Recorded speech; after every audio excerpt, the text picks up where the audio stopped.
Hello everybody. આપણે વાત કરીએ છીએ બેન્કિંગ કોરસ્પોન્ડન્સ, બેંક સાથેના પત્ર વ્યવહારની. બેંક સાથે આપણે ઘણા બધા વ્યવહારો કરતા હોય છે. બેંક આપણને ઘણી બધી ફેસિલિટી આપતી હોય છે. તો એમાંની એક ફેસિલિટી આપણને આપે છે ઓવરડ્રાફ્ટ ફેસિલિટી, જેને આપણે ઇન શોર્ટ ઓડી પણ કહીએ છીએ. Overdraft facility is what?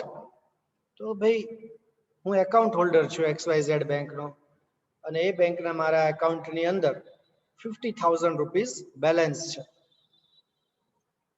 But મારે ક્યારેક એવી જરૂર પડે છે કે 50,000 કરતા વધારે અમાઉન્ટનું પેમેન્ટ કરવું પડે એવું છે. જેમ કે મારે 80,000 નું પેમેન્ટ કરવું પડે એવું છે, પણ મારા અકાઉન્ટમાં તો 50,000 જ છે. તો હું બેંકને રિક્વેસ્ટ કરીશ કે મને ઓવરડ્રાફ્ટ ફેસિલિટી આપે. મતલબ કે ભલે મારા અકાઉન્ટની અંદર 50,000 જ છે, પણ બેંક જે છે બાકીના 30,000 છે એ મારા વતી પે કરશે. અને નો ડાઉટ કોઈ સર્વિસ ફ્રી હોતી નથી.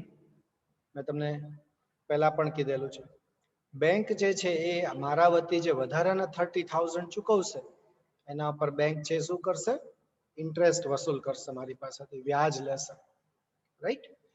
જેવું હું એ ઓડી જે છે એ ક્લિયર કરી આપીશ એટલે વ્યાજ ચડતું બંધ થઈ જશે. So this is overdraft facility, જે બેંક આપણને પ્રોવાઈડ કરે છે. વેપારીઓ માટે બહુ કામની વસ્તુ છે.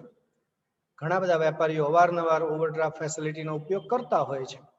But for using this facility we have to request the bank to grant us overdraft facility. આ એ ફેસિલિટીનો ઉપયોગ કરતા પહેલા આપણે શું કરવું પડે? બેંકને આપણે રિક્વેસ્ટ કરવી પડે કે ભાઈ મને પ્લીઝ આટલી ઓવરડ્રાફ્ટ ફેસિલિટી આપવા વિનંતી. જેવી હું એને રિક્વેસ્ટ કરીશ તો બેંક મને બે ટાઈપના જવાબ આપશે. એક જવાબ એવો હશે કે ઓવરડ્રાફ્ટ ફેસિલિટી ગ્રાન્ટેડ, અને એક જવાબ એવો આવશે કે ઓવરડ્રાફ્ટ ફેસિલિટી નોટ ગ્રાન્ટેડ. એક્ઝામમાં ક્લિયરલી મેન્શન કરેલું હશે ગ્રાન્ટેડ કે નોટ ગ્રાન્ટેડ. તો આજે આપણે એ લેટર્સની આપણે વાત કરીએ. આના પહેલા આપણે 3 લેટર કર્યા છે. આજે આપણે 4th લેટર ઓવરડ્રાફ્ટ ફેસિલિટીથી આગળ વાત કરીએ. Now pay full concentration on your screen. I'm going to share a screen with you. Okay, as you can see on your screen, 4th letter is about asking for overdraft facility from a bank. જો હું highlight કરું છું part, asking for overdraft facility from a bank. So I just explained you what is overdraft facility. Okay, હવે એની demand કરીએ છીએ આપણે. A to Z vastu ભંડાર છે, એક વેપારી પેઢી છે, સરદારનગર ભાવનગરમાં આવેલી. જુલાઈ 5, 2017 લખે છે. કોને લખે છે? To the manager. ક્યાંના મેનેજર? ધ ભાવનગર નાગરિક સહકારી બેંકના મેનેજર છે, સરદારનગરમાં આવેલી છે. સેલ્યુટેશન કરે છે, રિસ્પેક્ટેડ સર. સબ્જેક્ટમાં લખ્યું છે ઓવરડ્રાફ્ટ. તમે એવું બી લખી શકો asking for overdraft facility, request for overdraft facility. Right? You can write at your own also, no problem. તમે તમારી જાતે બી સબ્જેક્ટ લાઈન લખી શકો છો ચેન્જીસ કરીને. ચલો હવે આપણે ફર્સ્ટ પેસેજ આપણે ડિસ્કસ કરીએ. કેવી રીતે શરૂઆત કરે છે લેટરની. I have been trading in day-to-day consuming products in this town for the last 5 years. Day-to-day consuming products મતલબ જીવન જરૂરિયાતની રોજિંદી વપરાશ. રોજિંદા જીવનમાં જે બધી વસ્તુઓ વાપરીએ, ટૂથપેસ્ટ છે, સાબુ છે, બરાબર, બધી જીવન જરૂરિયાતની વસ્તુઓ કહેવાય. તો એ કહે છે કે હું છેલ્લા 5 વર્ષથી આ શહેરની અંદર આ જીવન જરૂરિયાતની વસ્તુઓનો વેપાર કરું છું. This year I have decided to increase my turnover by 50% or more. આ વર્ષે મેં નક્કી કર્યું છે કે હું મારું ટર્નઓવર જે છે એ 50% અથવા એના કરતા પણ વધારે વધારી દઈશ. Since I am an account holder in your bank, I think, અહીંયા જરા કરેક્ટ કરી નાખજો, I think it is adequate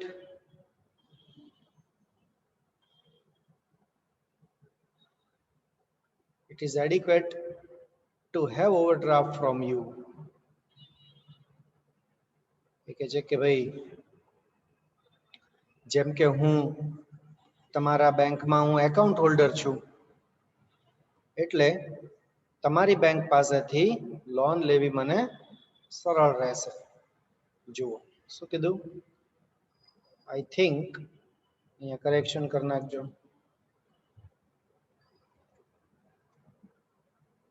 I think it is adequate to have overdraft from you. 50% કે એનાથી વધારે મારે બિઝનેસનું ટર્નઓવર કરવું છે. હું તમારી બેંકમાં એકાઉન્ટ હોલ્ડર છું તો તમારી પાસેથી ઓવરડ્રાફ્ટ લેવું પૂરતું રહેશે. Now therefore I have to request you to sanction an overdraft of rupees 2 lakh for 2 months to come. એ કહે છે કે તો હવે મારે તમને રિક્વેસ્ટ કરવાની છે. I have to request you. મારે તમને રિક્વેસ્ટ કરવાની છે. શેની માટે રિક્વેસ્ટ કરવાની છે? To sanction and overdraft. Sanction એટલે મંજૂર કરવું. તો ઓવરડ્રાફ્ટ મંજૂર કરવાની રિક્વેસ્ટ કરવાની છે. કેટલી ઓવરડ્રાફ્ટ? તો કે રૂપીસ 2 લાખ, 2 લાખ રૂપિયાની ઓવરડ્રાફ્ટ. કેટલા સમય માટે એ પણ આપણે કહેવું પડે. For 2 months to come. હવે આવનારા જે 2 મહિના છે ત્યારથી. શું કામ? તો કે since I want to make sum bulk purchase of provision in this season. તો કે ભાઈ આ સિઝનમાં હું કેટલીક જથ્થાબંધ ખરીદી કરવા માંગુ છું. પ્રોવિઝન આઇટમની જથ્થાબંધ ખરીદી કરવા માંગુ છું. જો શું કીધું એને પહેલા પેરેગ્રાફમાં? તો કે ભાઈ હું છેલ્લા 5 વર્ષથી આ શહેરની અંદર રોજિંદા જીવનની જરૂરિયાત વસ્તુની વેપાર કરું છું. આ વર્ષે મેં મારું ટર્નઓવર છે 50% કે એનાથી વધારવાનું નક્કી કર્યું છે. જેમ કે આ બેંકમાં હું એકાઉન્ટ હોલ્ડર છું તમારી બેંકમાં, એટલે તમારી પાસેથી ઓવરડ્રાફ્ટ ફેસિલિટી લેવી મને પૂરતી રહેશે, અનુકૂળ રહેશે. અને તેથી જ મારે તમને રિક્વેસ્ટ કરવાની છે કે આવનારા 2 મહિના માટે મને 2 લાખ રૂપિયાની ઓવરડ્રાફ્ટ ફેસિલિટી મંજૂર કરી આપો, કારણ કે હું આ સિઝનમાં જથ્થાબંધ ખરીદી કરવા માંગુ છું. જો પહેલા પેસેજમાં આવું કીધું. આઈ હોપ કે ક્લિયર છે તમારા માઇન્ડમાં. You know that I have been doing all my business transactions through your bank only. તમે જાણો છો કે હું મારા બધા જ બેંકના બિઝનેસના ટ્રાન્ઝેક્શન્સ છે, ધંધાના વ્યવહારો છે, એ તમારી બેંક દ્વારા જ કરું છું. And my account number is D333. અને મારો એકાઉન્ટ નંબર છે 100 and 100. આવું પણ કીધું એને. એકાઉન્ટ નંબર જો એટલે મેનેજર નક્કી કરી શકે કે આને ઓવરડ્રાફ્ટ ફેસિલિટી આપવી કે ના આપવી. I have been always maintaining all the accounts as per rules. હું મારા બધા જ એકાઉન્ટ્સ છે એ નિયમ પ્રમાણે મેન્ટેન કરું છું. નિયમ પ્રમાણે મેન્ટેન કરવું એટલે શું? તમને ખબર છે કે આપણે એકાઉન્ટમાં અમુક મિનિમમ બેલેન્સ છે આપણે રાખવી પડે. કરંટ એકાઉન્ટ હોય તો 10,000, સેવિંગ્સ એકાઉન્ટ હોય તો 3,000 આપણે એકાઉન્ટમાં રાખવી જ પડે 3 મંથ્સની એવરેજમાં, રાઈટ? તો આપણે એકાઉન્ટ મેન્ટેન કર્યું કહેવાય. So please sanction the OD only for 2 months. તો મહેરબાની કરીને ઓવરડ્રાફ્ટ ફેસિલિટી છે ફક્ત 2 મહિના માટે મને મંજૂર કરી આપો. I hope you will look into the matter personally. હું આશા રાખું છું કે તમે આ બાબતમાં વ્યક્તિગત રીતે ધ્યાન આપશો, જોશો. And see that OD is sanctioned. અને જોશો કે ઓવરડ્રાફ્ટ ફેસિલિટી છે એ મંજૂર થઈ છે. I will abide by all the terms and conditions of OD.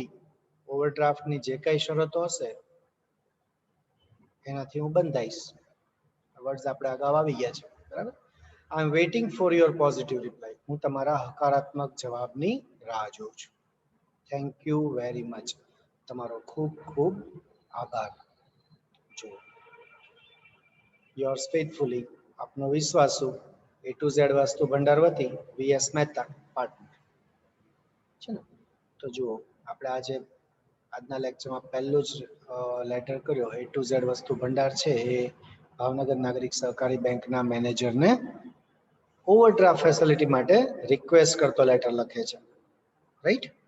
ચલો હવે જેવો ઓવરડ્રાફ્ટ ફેસિલિટીનો રિક્વેસ્ટ કરતો લેટર A to Z નો જશે બેંક પાસે, એટલે બેંક છે હવે એને જવાબ આપશે, રિપ્લાય આપશે. અને મેં તમને હમણાં જ કીધું કે બેંક છે એ 2 ટાઈપના જવાબ આપી શકે. Overdraft is granted. જો overdraft is granted, overdraft is not granted. આપણે એ પછી જોશું. પહેલા આપણે આ એક ચેક કરીએ. Banker's reply to a letter for overdraft facilities. બેન્કરનો ઓવરડ્રાફ્ટ ફેસિલિટીનો જે લેટર હતો એનો જવાબ. શું જવાબ આવ્યો છે? Overdraft is granted. ઓવરડ્રાફ્ટ તમને મંજૂર કરવામાં આવે છે. એક્ઝામની અંદર ક્લિયરલી મેન્શન કરેલું હશે, દર્શાવવામાં આવ્યું હશે. બરાબર છે? આપણે એ પ્રમાણે આપણે જવાબમાં લખશું લેટર. ચલો હવે ભાવનગર નાગરિક સહકારી બેંક લેટર લખે છે તો હેડિંગમાં નેચરલી કોણ આવશે? ભાવનગર નાગરિક સહકારી બેંક આવશે. જુલાઈ 10, 2017 જવાબ આપે છે A to Z વસ્તુ ભંડારને, એટલે ઇનસાઇડ એડ્રેસમાં આવશે A to Z વસ્તુ ભંડાર. સંબોધન કર્યું respected sir. A to Z વાળાનો જે લેટર ગયો તો એ બેંક માટે રેફરન્સ કહેવાય, એટલે રેફરન્સ માં લખ્યું યોર લેટર ઓફ જુલાઈ 5, 2017. સબ્જેક્ટમાં લખ્યું ઓવરડ્રાફ્ટ ગ્રાન્ટેડ. ઓવરડ્રાફ્ટ મંજૂર કરવામાં આવે છે. આટલું વાંચે એટલે A to Z વાળાને આમ નિરાશ થઈ જાય કે હાશ ચલો કામ થઈ ગયું આપણું. બરાબર ને? જો બેંક શું કે છે એને, with reference to your above letter regarding overdraft facilities, તમારો જે ઉપરનો પત્ર છે ઓવરડ્રાફ્ટ ફેસિલિટીઝ બાબતનો, એના રેફરન્સમાં I have to inform you, મારે તમને ઇન્ફોર્મ કરવાના છે, જાણ કરવાની છે, that કે the overdraft has been already granted. અહીંયા જરાક કરેક્શન કરી નાખજો. by the bank. મારે તમને જાણ કરવાની છે કે તમને ઓવરડ્રાફ્ટ ફેસિલિટી ઓલરેડી આપી દેવામાં આવી છે. This is further to inform you that, હજી તમને આગળ જણાવવાનું છે કે the overdraft facility can be granted only if you are ready to go for HP with the bank. અચ્છા, તમે ઓવરડ્રાફ્ટ ફેસિલિટી તમને તો જ આપી શકાય કે તમે જો બેંક સાથે HP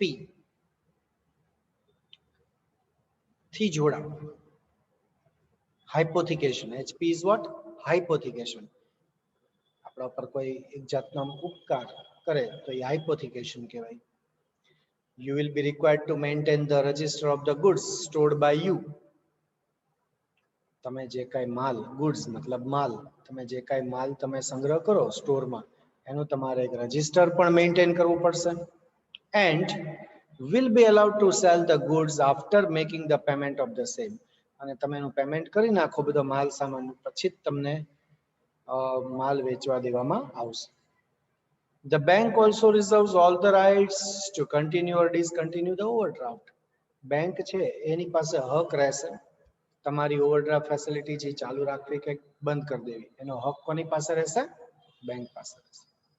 અત્યારે 2 મહિના માટે ઓવરડ્રાફ્ટ ફેસિલિટી માંગી, બટ બેંકને એવું લાગે કે આને ખોટી અપાઈ ગઈ છે, આને નહોતી આપવાની જરૂર. 1 મહિનો થાય તો કદાચ એ ઓવરડ્રાફ્ટ ફેસિલિટી કેન્સલ પણ કરી નાખે. અને જો બહુ સરસ બધું ચાલે તો એને હજી આગળ પણ વધારે ઓવરડ્રાફ્ટ ફેસિલિટી આપે, પણ એનો હક કોની પાસે હોય? બેંક પાસે હોય. તમે આર્ગ્યુમેન્ટ ન કરી શકો કે ભાઈ મને કેમ તમે ઓવરડ્રાફ્ટ ફેસિલિટી નથી આપતા. Now you are requested to approach our bank office during the working hours for necessary formalities in this regard. In this regard એટલે આ બાબતમાં. હવે આ બાબતમાં જરૂરી ફોર્માલિટીઝ કરવા માટે તમને રિક્વેસ્ટ કરવામાં આવે છે ઓફિસ બેંક ઓફિસ પર તમે પહોંચી જાઓ. જરૂરી ફોર્માલિટીઝ આ બાબતમાં કરવા માટે તમને રિક્વેસ્ટ કરવામાં આવે છે બેંક ઓફિસ પર પહોંચી જવાની. ક્યારે? ડ્યુરિંગ ધ વર્કિંગ આર્સ, કામના કલાકો દરમિયાન. જનરલી બેંકના કામકાજના કલાકો કયા હોય છે બધાને તમને ખબર છે, સવારે 10 વાગ્યાથી સાંજે 6 વાગ્યા સુધીનો. બરાબર? Please note that 12% interest on the amount withdrawn and for the period utilized will be charged. જો મેં કીધું એમ કોઈ સર્વિસ ફ્રી હોતી નથી.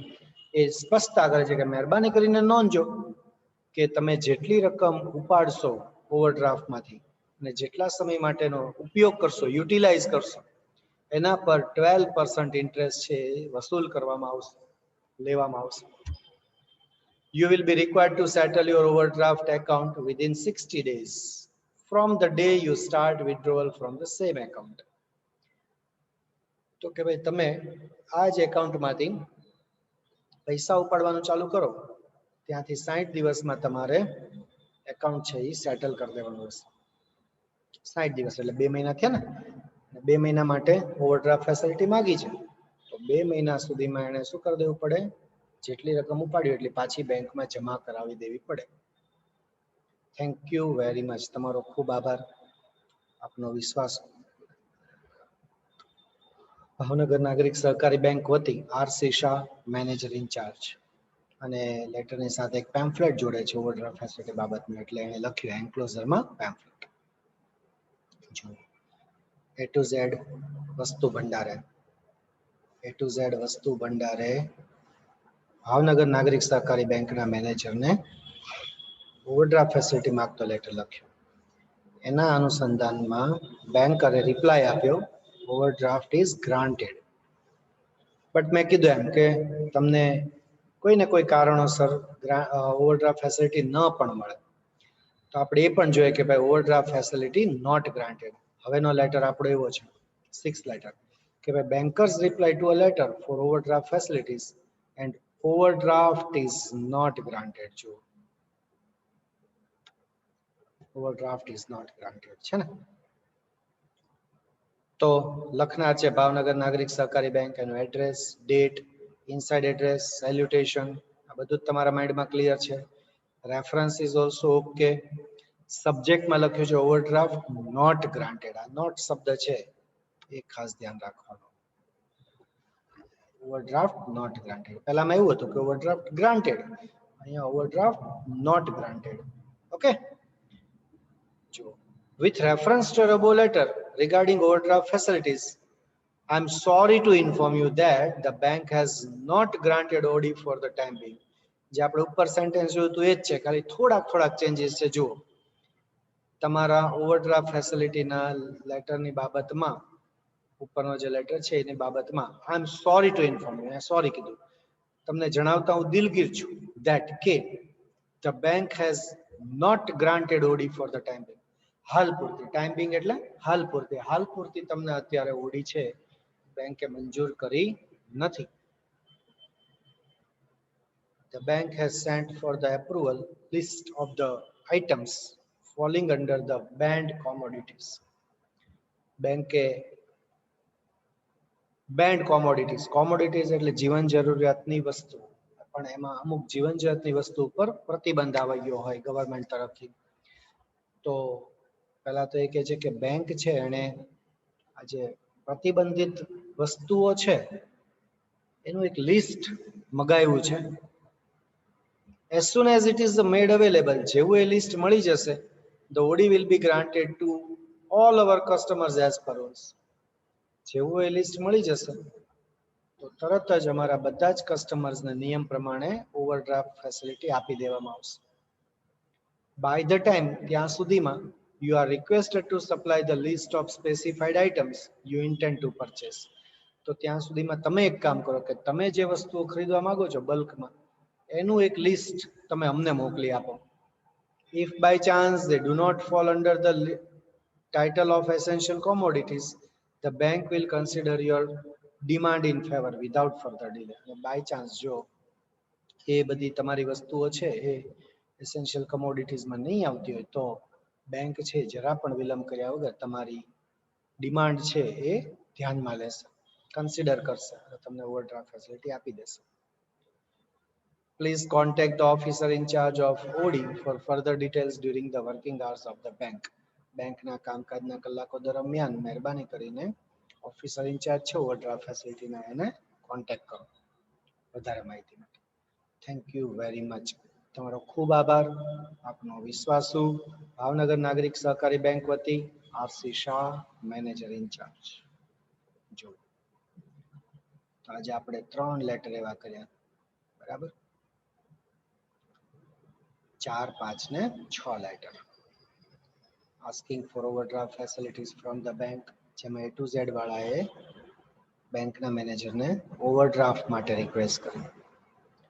પછીના લેટરમાં બેંક મેનેજરે A to Z વાળાને જવાબ આપ્યો કે તમને ઓવરડ્રાફ્ટ ફેસિલિટી આપવામાં આવે છે, ઓવરડ્રાફ્ટ ઇઝ ગ્રાન્ટેડ.